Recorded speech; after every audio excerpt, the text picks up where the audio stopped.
Ambassador Chen Wei walked into the massive council chamber. Her footsteps echoed in the silent hall. Around her sat representatives from 847 different alien species. Some had scales, some had fur, and some were made of pure crystal. They all watched her with cold eyes. Chen had served Earth for 30 years. She remembered when humans first joined the Galactic Council. Everyone had been so excited. Humanity finally had a place among the stars. They made friends, signed treaties, and learned from species thousands of years older than them, but things had changed. Supreme Arbiter Velshin stood at the center podium. He was tall, made of blue crystal that glowed with inner light. His voice boomed through the chamber without needing a microphone. "The Council has made its decision," Velshin announced. "Humanity has grown too fast. Your military is too strong. Your colonies spread too quickly. For the safety of the galaxy, we must take action." Jane felt her jaw tighten, but she said nothing. Velshin continued reading the decree. "All human warships must be destroyed within 1 month. All human colonies outside your home system must accept council governors. All research into artificial intelligence must stop immediately." These are not suggestions. They are orders. The chamber remained silent. Other species nodded in agreement. The Kethran delegates clicked their forearms together in approval. The Vren representatives buzzed with satisfaction. Chun stood perfectly still. Her face showed nothing. Inside, her heart was racing, but she had trained for moments like this. When Velshin finished, she spoke clearly. "Is this your final decision?" "There will be no discussion?" Velshin's crystal body pulsed with light. "The decision is final." The vote was unanimous. "You have 1 month to comply, or we will enforce these measures ourselves." Chun pulled out her datapad. Her finger hovered over the screen for just a moment. Then she pressed it. "Then I invoke Protocol Omega," she said quietly. "Earth formally withdraws from the Galactic Council. You have 72 hours to remove all non-human personnel from human space." The chamber exploded with noise. Aliens shouted in hundreds of languages. Translators struggled to keep up with the chaos. Protocol Omega? No one had heard of it? No species had ever left the council before. It was unthinkable. Velshin raised his crystalline arms. Slowly, the noise died down. He looked at Chen with what might have been amusement.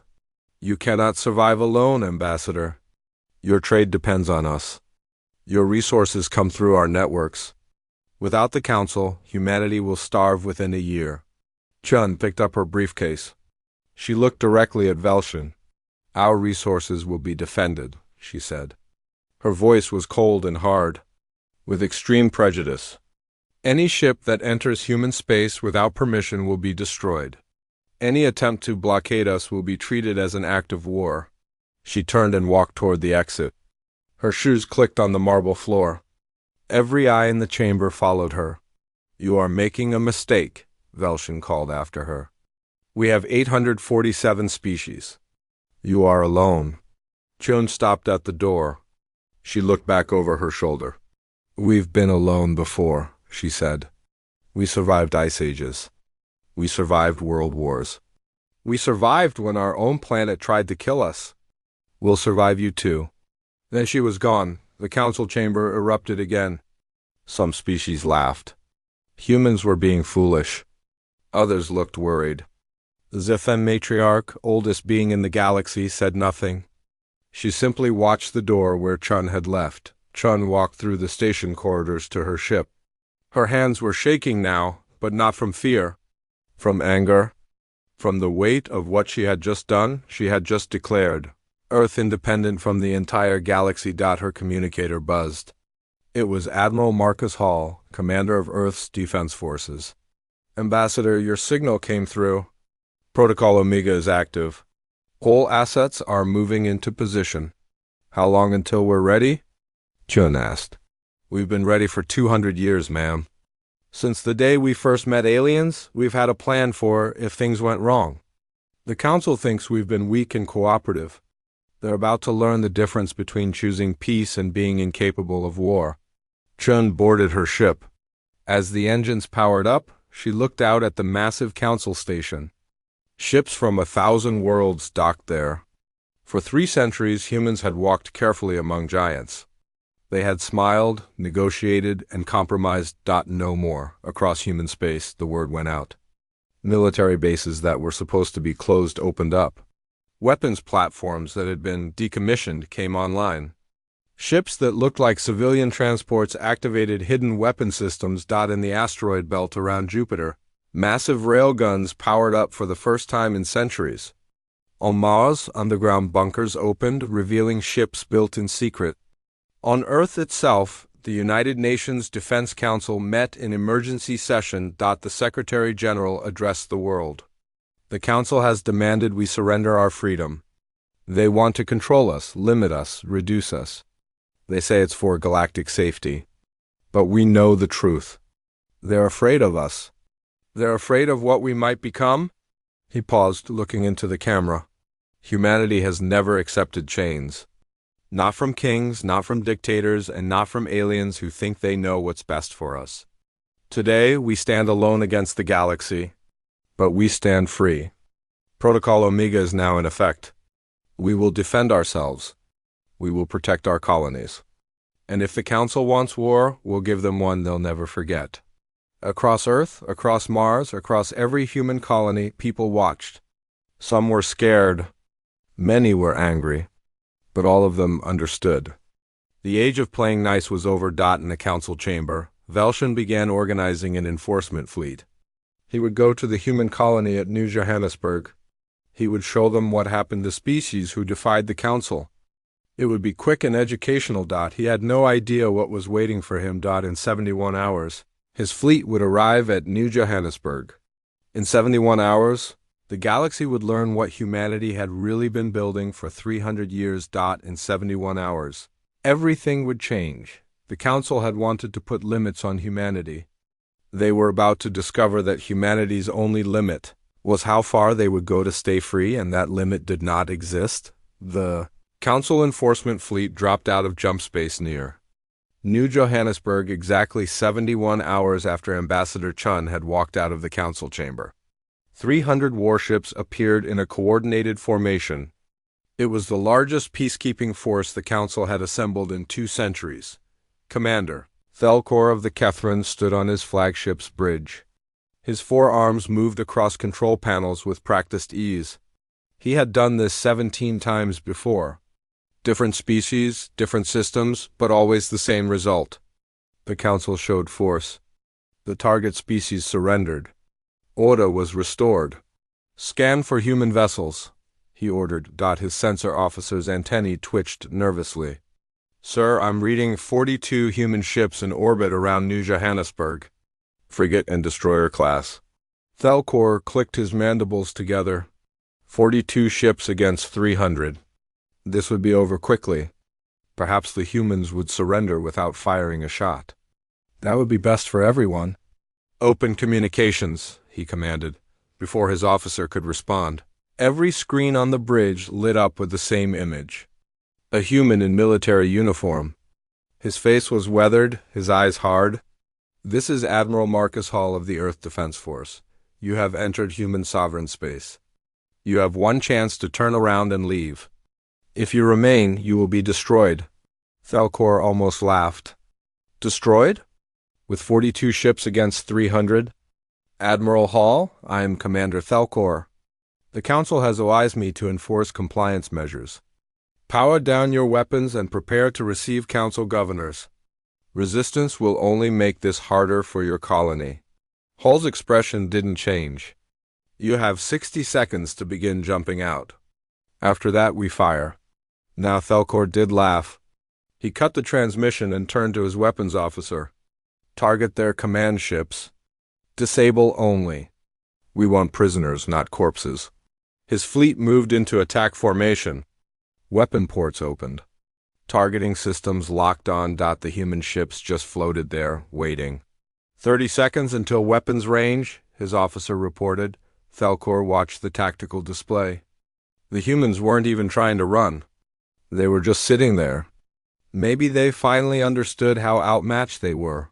15 seconds, 10 seconds, 5 seconds. Fire! The human ships disappeared from his sensors. Not destroyed. Just gone, vanished. What happened? Where did they? The universe turned white. Across his fleet, ships began exploding. Not from missiles or energy weapons, from physical projectiles moving at 90% the speed of light. Tungsten rods, each weighing several tons, struck with the force of nuclear weapons. Thelcor's shields lasted less than a second. The rod punched through his flagship like it was paper. Everything behind the bridge simply ceased to exist. The last thing he saw was his own body dissolving into plasma throughout the fleet. Chaos erupted. Ship after ship exploded into clouds of debris. The projectiles came from everywhere and nowhere.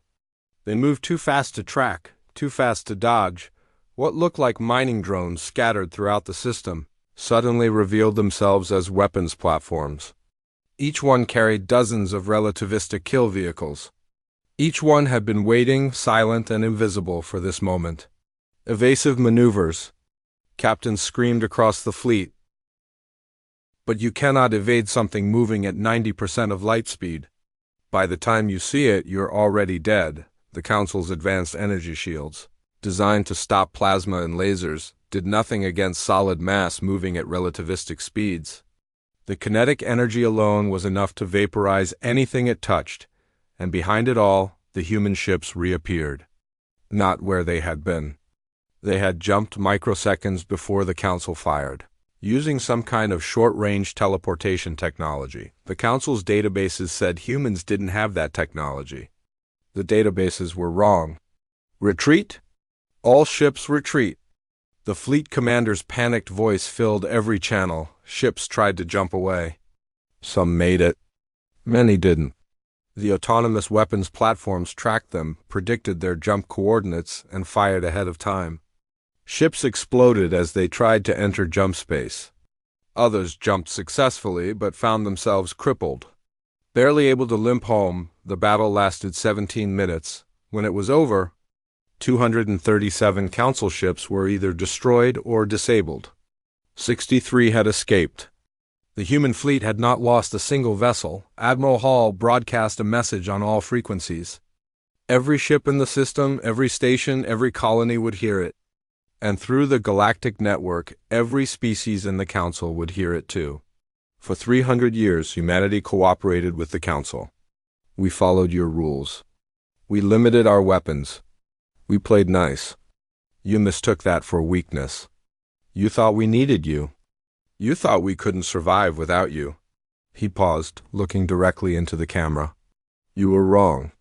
Everything we gave up by choice. Every treaty we signed, we could have refused. Every weapon we decommissioned, we kept the plans for. We didn't need your permission to build an arsenal.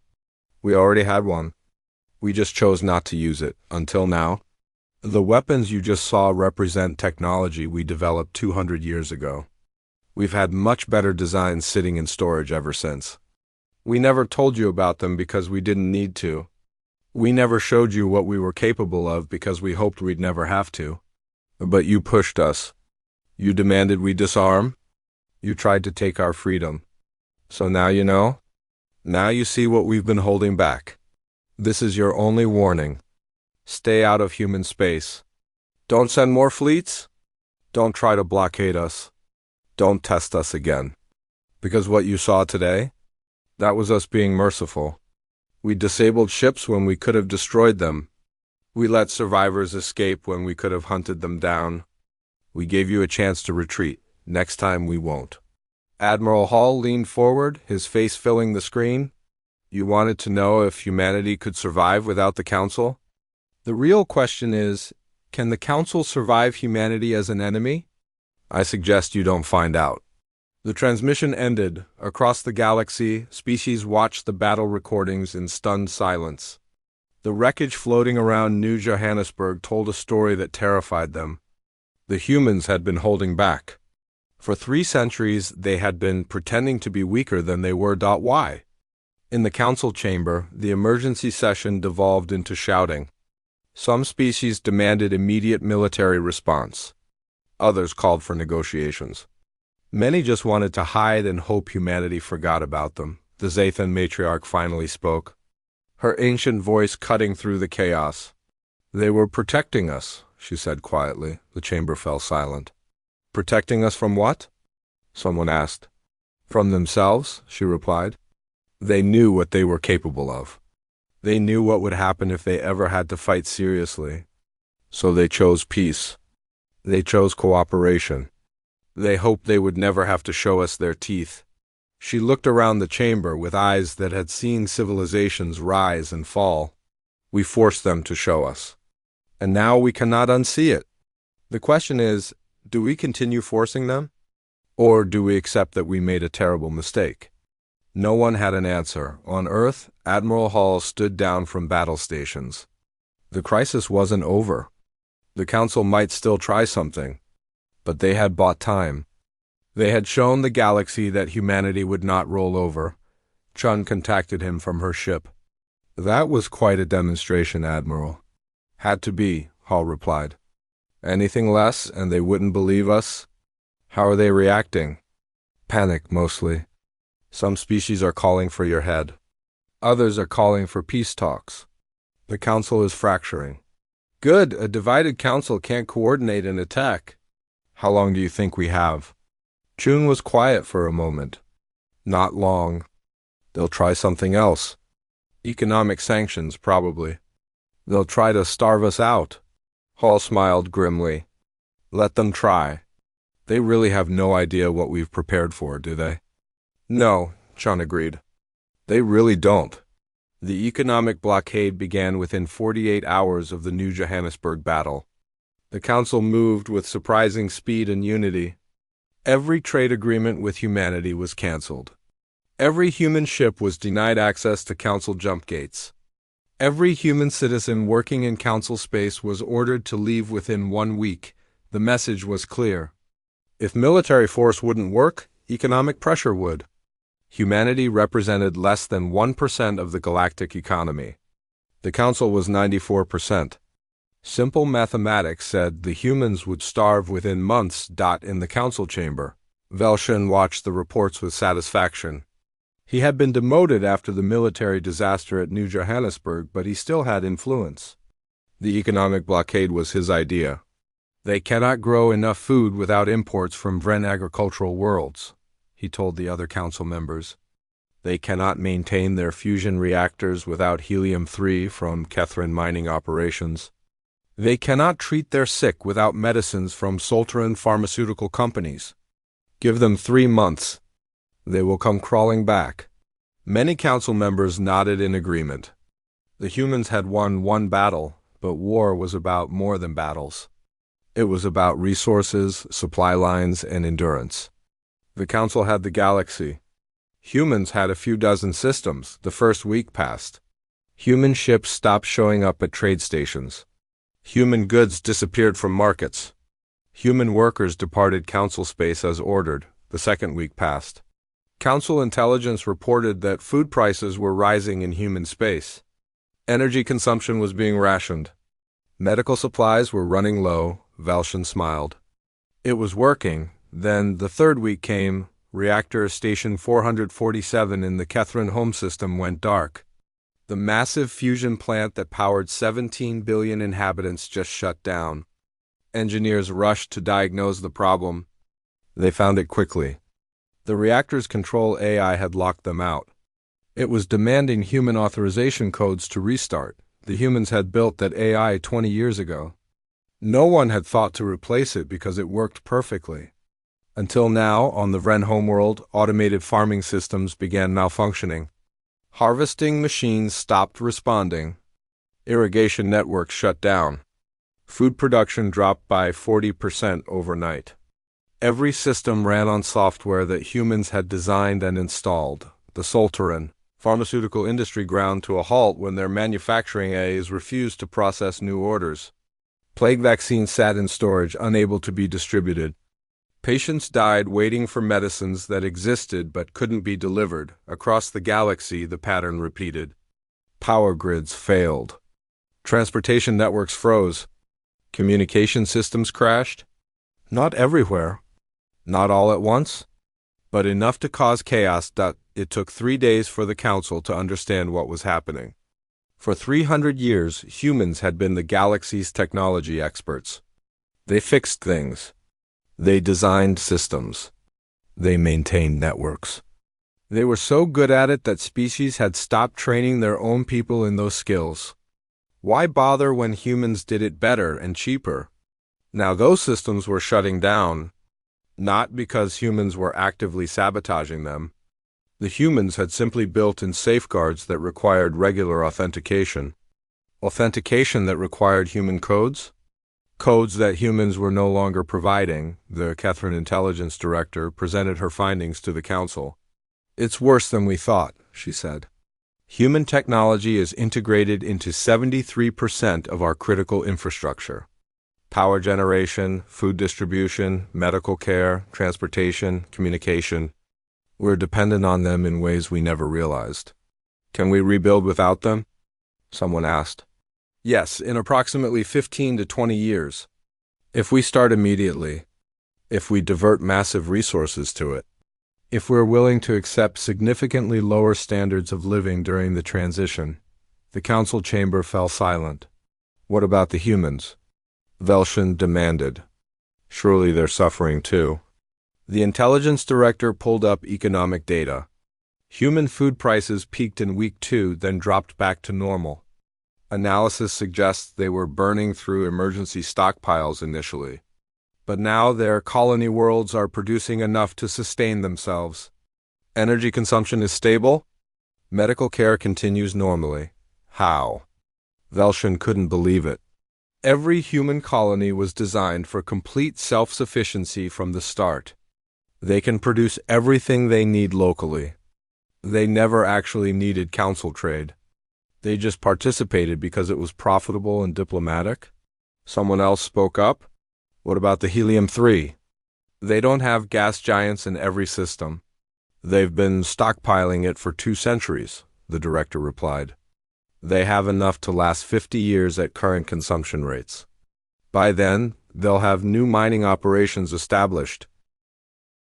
The Vren representative buzzed angrily. This is unacceptable. They've been preparing to betray us since the beginning. The Zethan matriarch's voice cut through the argument. She had been silent until now, but when she spoke, everyone listened. They weren't preparing to betray us, she said. They were preparing to survive us. There's a difference. She stood, her ancient body moving slowly but with dignity. Humans come from a death world. Their planet tried to kill them for millions of years. They evolved to be paranoid and prepared because anything less meant extinction. When they met us, they hoped for the best but prepared for the worst. Can you really blame them? No one answered. We did this to ourselves, the matriarch continued. We feared their strength, so we tried to limit them. We saw them as a threat instead of partners. And our fear created exactly what we were afraid of. A humanity that knows it cannot trust us, cannot rely on us, cannot afford to be dependent on us. Velshin started to argue, but the matriarch wasn't finished. The Zethan have lived for 1,000,000 years. We have seen this pattern before. Young species emerge. Old species fear them. Old species try to control them. War follows. The Scourge Wars destroyed 20,000 worlds because we made this exact mistake once before. She looked directly at Velshin. Do you want to be responsible for another Scourge War? The council chamber erupted in arguments. Some species were ready to negotiate. Others demanded humanity be punished. The unity from 3 weeks ago was crumbling. Then the Vren Collective announced they were opening secret trade negotiations with humanity. They needed human agricultural software restored immediately or their people would starve, within days. The Soltran Union followed. They needed human medical systems working or millions would die from preventable diseases. Then the Kavari Imperium. Then the Drell Confederacy. Then dozens more. One by one, species broke from the blockade. They needed what humans provided more than they feared human independence. The blockade lasted. Exactly 3 weeks and 4 days, Ambassador Cheon negotiated trade deals from her office on Luna, species that had voted to punish humanity now came begging for help. She was polite but firm. Human technology would be restored. Human trade would resume. But this time on human terms. "We'll fix your reactors," she told the Kethran ambassador. "We'll restore your farming systems. We'll help with your medical crisis. But you need to understand something. We're not doing this because we need you. We're doing this because your people don't deserve to suffer for their government's mistakes." The Kethran ambassador bowed his head. "What do you want in return?" "Fair trade, equal partnerships, and respect. That's all we've ever wanted." Within 6 weeks of the blockade starting, trade was flowing again. But everything had changed. Human goods now commanded premium prices. Human services required contracts that guaranteed independence. Human colonies refused council governors or monitors. The council had learned an expensive lesson. You could try to control humanity, but you couldn't survive without them. They had become too integrated, too useful, too necessary. Velshin watched his influence crumble. Species that had supported him now looked elsewhere for leadership. His attempt to break humanity had broken the council instead. In her office on Luna, Chun allowed herself a small smile. The economic war was over.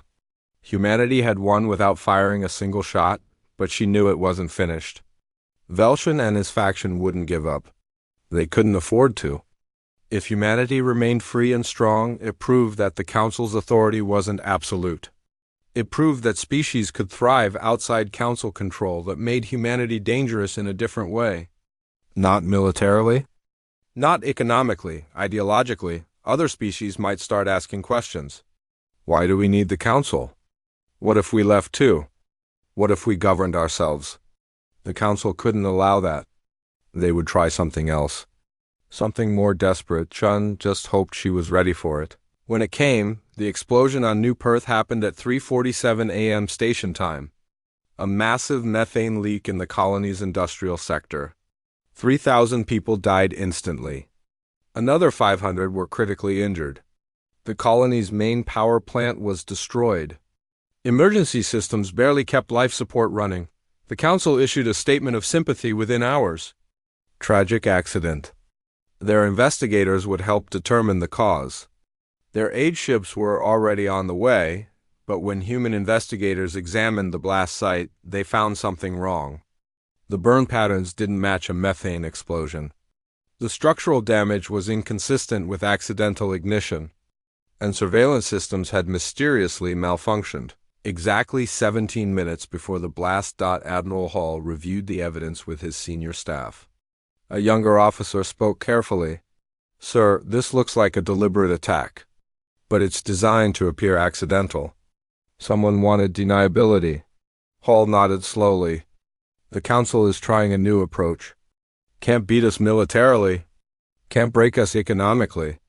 So they'll try to break our spirit instead. Make us feel vulnerable. Make us afraid? Do we have proof?"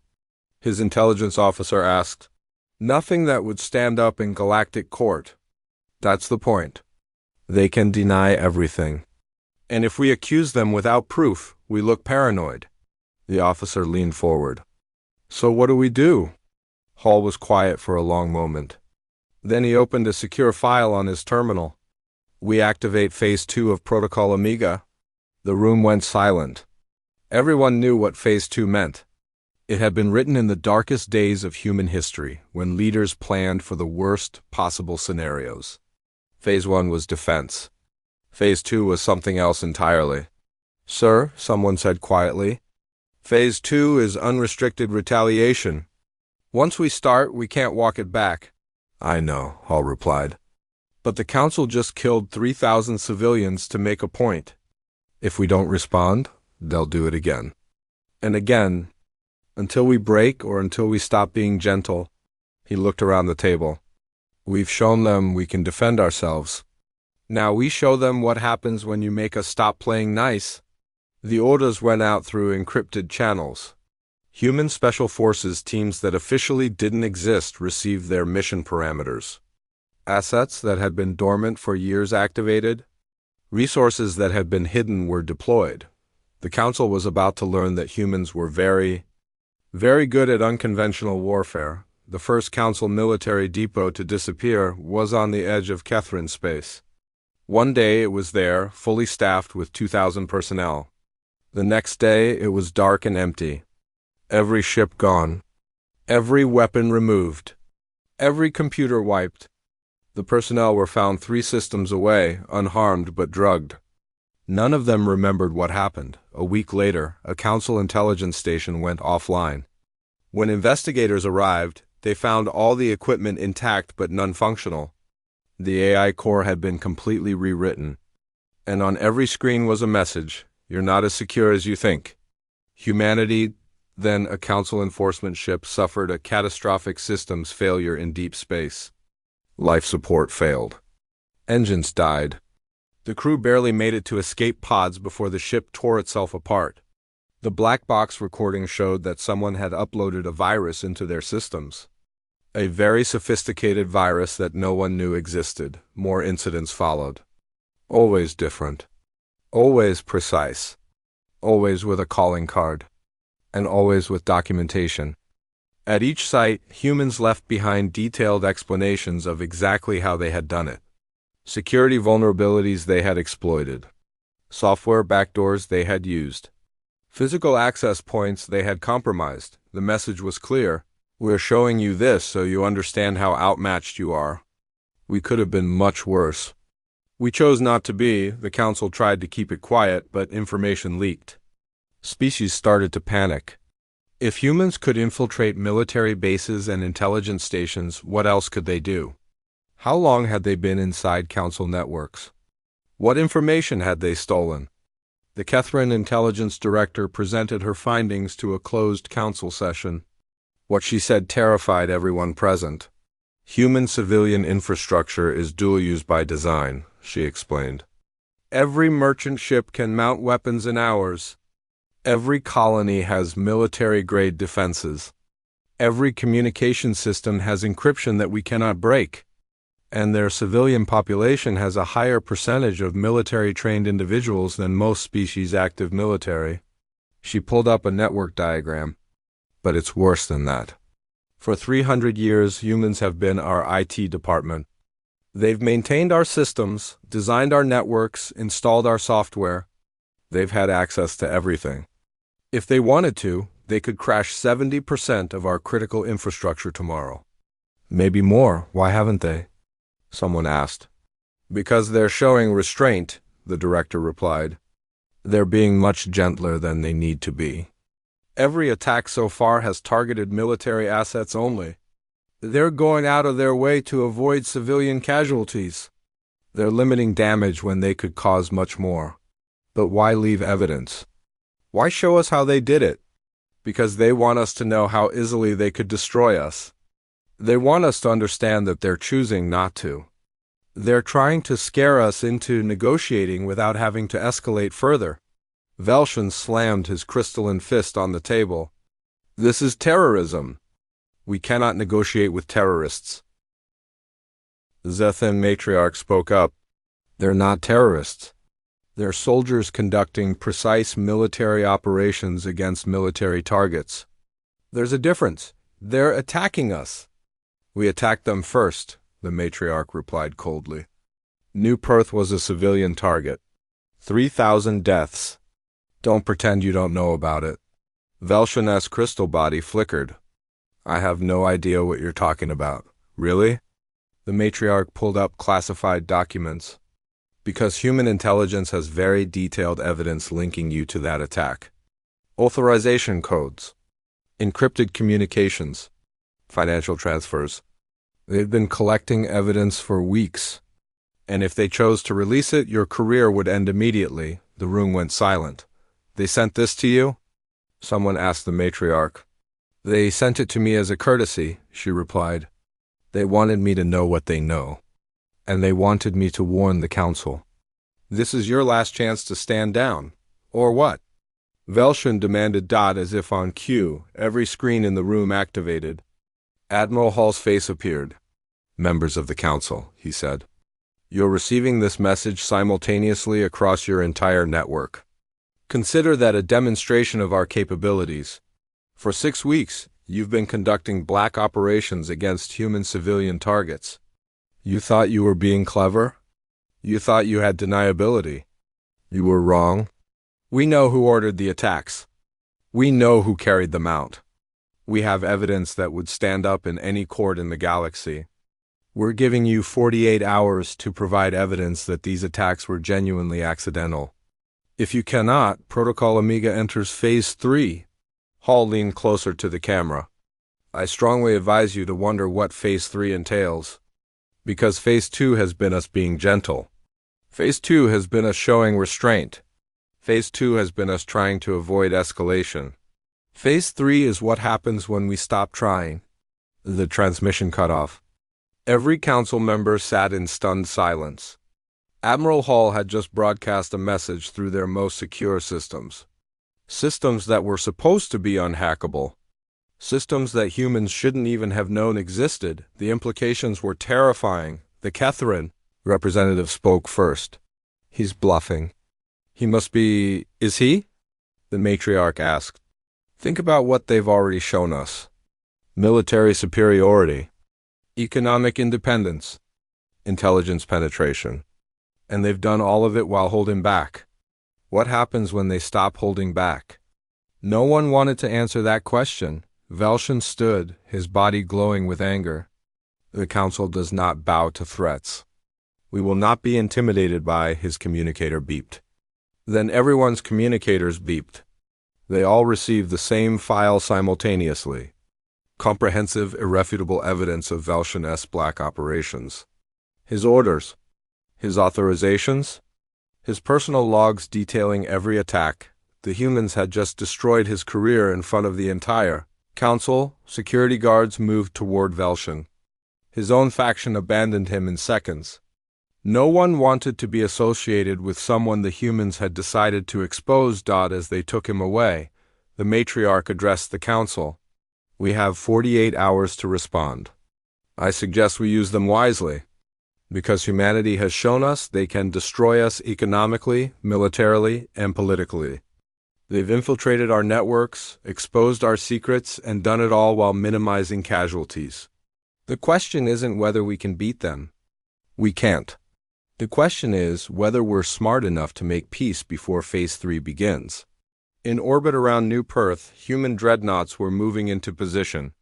Phase 3 protocols were being distributed to fleet commanders. Weapons that had never been tested in combat were being armed. Everyone hoped the council would see reason, but humanity was prepared if they didn single quotes 20 hours before Admiral Hall's deadline. Something unprecedented happened. Velshin-S own security team arrested him in the council chambers. The evidence humanity had distributed made him impossible to defend. His allies turned on him immediately. No one wanted to be connected to someone who had ordered attacks on civilians within hours. The council voted to remove him from all positions of authority. His faction, the hardliners who had pushed for human containment, found themselves suddenly isolated. Moderate voices that had been drowned out before now took control. The new supreme arbiter was Shenver, a Zathan diplomat who had served for 3 centuries. Her first action was to open emergency communications with Earth. Her first words shocked the galaxy. We surrender. Not a ceasefire? Not a negotiation? Unconditional surrender. In her office on Luna, Ambassador Chun stared at the transmission. She had expected many things, but not this. Beside her, Admiral Hall looked equally surprised. Is this a trick? Hall asked. Chun replayed the message. Shenver's words were clear. The council acknowledged that they had started the conflict unjustly. They acknowledged that humanity had the power to destroy them. They acknowledged that continued resistance would only lead to more suffering. They surrendered completely and asked for terms. No, Chun said slowly. I don't think it's a trick. I think they finally understand what they're facing. And they're smart enough to stop before Phase 3 starts. Hall nodded. So what do we demand? Chun thought carefully. This was the moment that would define humanity's relationship with the galaxy for centuries. They could be harsh and vengeful. They could demand tribute, territory, subjugation. They had the power to enforce it, But was that who humanity wanted to be? We demand respect, she said finally. Everything else follows from that. She composed a response to Shenver. The terms were straightforward. The Council would formally recognize human sovereignty, with explicit guarantees never to interfere with human internal affairs. All sanctions would be permanently lifted. Council military forces would be restricted from human space without explicit invitation. Those responsible for attacks on civilian targets would be tried under galactic law, but Chun also included concessions. Humanity would maintain withdrawal from Council membership, but would establish a strategic partnership. They would share certain technologies under strict licensing. They would not seek additional retribution beyond justice for proven crimes. They would allow Council species to trade in human space under human protection. When Hall read the terms, he frowned. This is generous. Maybe too generous. We have them beaten. Why give anything back? Chun looked at him. Because we didn't fight to conquer them. We fought for respect. The Council tried to treat us like children who needed supervision. We proved we're adults who demand equality, but adults don't humiliate defeated opponents. They build relationships that prevent future conflicts. Some people aren't going to like this, Hall warned. There are millions of humans who want revenge for New Perth, for the blockade, for 300 years of being treated as inferiors. I know, Chun replied. But revenge doesn't build a future. It just creates the next war. We need the Council to understand they lost, but we also need them to understand they can live with the loss. The treaty was negotiated over 3 weeks. Shenver proved to be a skilled diplomat who understood what humanity needed: pride, recognition, security. She gave them all three while preserving what she could of Council authority. The final treaty established a tripler power structure. The Council remained the largest political entity. Humanity became recognized as an independent power with full sovereignty. The Zathan positioned themselves as mediators between the two. Trade ports opened in human space where Council species could conduct business under human law and protection. Joint research initiatives began, carefully structured to maintain human independence while allowing collaboration. When Ambassador Chun presented the treaty to the United Nations, reaction was mixed. Many celebrated. Humanity had achieved what they'd fought for. They were free, respected, and secure, but others were angry. Why weren't they demanding more? Why weren't they making the Council pay for their crimes? Why show mercy to species that had tried to destroy them? Chun addressed these concerns in a speech that would be remembered for generations. We won, she said simply. We proved we can defend ourselves. We proved we don't need the Council's permission to exist. We proved that trying to limit us has consequences. That was the point. That was what we fought for. Yes, we could demand more. We could humiliate them. We could make them suffer, but why? Would that make us safer? Would that prevent future conflicts?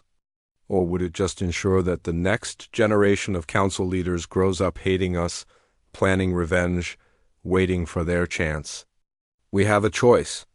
We can be conquerors who rule through fear, or we can be partners who are respected because we earned it. I believe humanity is better than conquest. I believe we're strong enough to be merciful. She paused, looking at the cameras. The Council learned something about us in this conflict. They learned we're not prey, not clients, not junior partners to be managed. We're colleagues. We're equals. And if pushed, we're threats they cannot afford to provoke. The knowledge will keep us safe far better than any amount of revenge ever could. The speech didn't convince everyone, but it convinced enough. The treaty was ratified. 5 years later, the new order had settled into place. Human military might, now undeniable, kept the peace through deterrence. No one wanted to test humanity's defenses again. Trade flourished under the new agreements. Research partnerships produced breakthroughs that benefited all species. And slowly, carefully, humanity began to relax, not completely. They maintained their defenses, kept their protocols updated, and never forgot the lessons learned. But the paranoia faded. The constant preparation for war eased. Life in human space returned to something approaching normal. Ambassador Chun, now retired, gave interviews about the conflict. A young reporter asked her the question that everyone wondered. Do you regret the violence? The deaths? Chun was quiet for a long moment.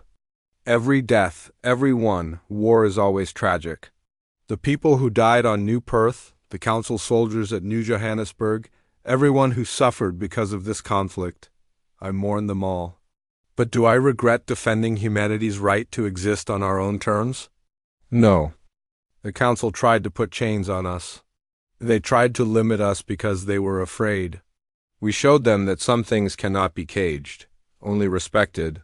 The reporter leaned forward. Some people say humanity is too dangerous, too aggressive. That the council was right to fear you? Chun smiled, something fierce and proud in her expression. Maybe we are dangerous.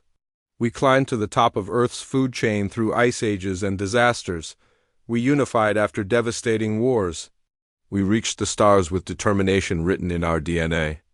That kind of species is always going to be dangerous.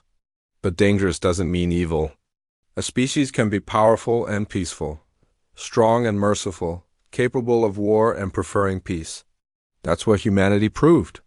We showed the galaxy that we can fight when we must. But we also showed them we can choose not to. The council feared what we might become. By trying to control us, they created exactly what they feared. A humanity that knows it must always be strong, always be prepared, always be ready to defend itself. She leaned back in her chair. But we also became something they didn't expect. A humanity that understands the responsibility that comes with power. That knows when to fight and when to show mercy, that values partnership over dominance. That's the real lesson. Not that humans are strong, everyone knows that now, but that we're wise enough to use that strength carefully. That's what makes us trustworthy partners instead of terrifying enemies. The reporter asked one final question. What would you say? To the council if they were listening? Chun looked directly into the camera. We never wanted to be your enemy. We wanted to be your friends.